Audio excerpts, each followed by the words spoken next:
Good. We're all up to speed with Phil Spector. Yes. Phil Spector is currently not making records. Yeah.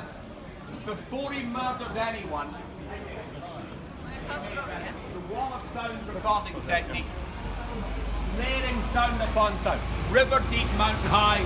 Good example. He worked with the Beatles on Let It Be.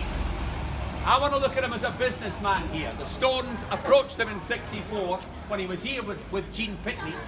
The Stones approached him and said, how do you do it? His advice, very good advice, make your own record, pay for your own record, rent the studio, pay the guys, buy the tape, own every aspect of the project. And when it's finished, lease the tapes to the company for a period, and if it's a hit, renegotiate the contract and get more money.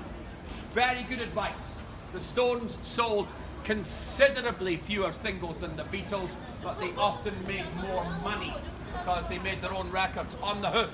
First album made here in '64, second album made at 2120 South Michigan Avenue in Chicago at the Immortal Chess Studios, which is nearly twice the size of this one.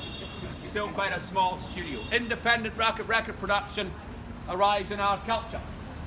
The Kinks did the demo for You Really Got Me in here, and in 1969 Black Sabbath recorded their first album in here, at which point the studio closed down. Yeah, I made it sound like it was their fault there, didn't I? The fact is that for 5 years they did well here and they made money and moved to a bigger building away from Denmark Street. They closed down.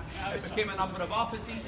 The sign was painted back in a few years ago now to remind us that this was once a recording studio. Sold the debut album here back in '64.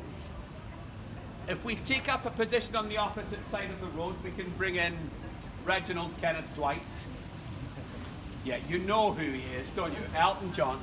And we'll talk about Paul Simon again as well, and the Beatles. So crossing as carefully as we can. This way.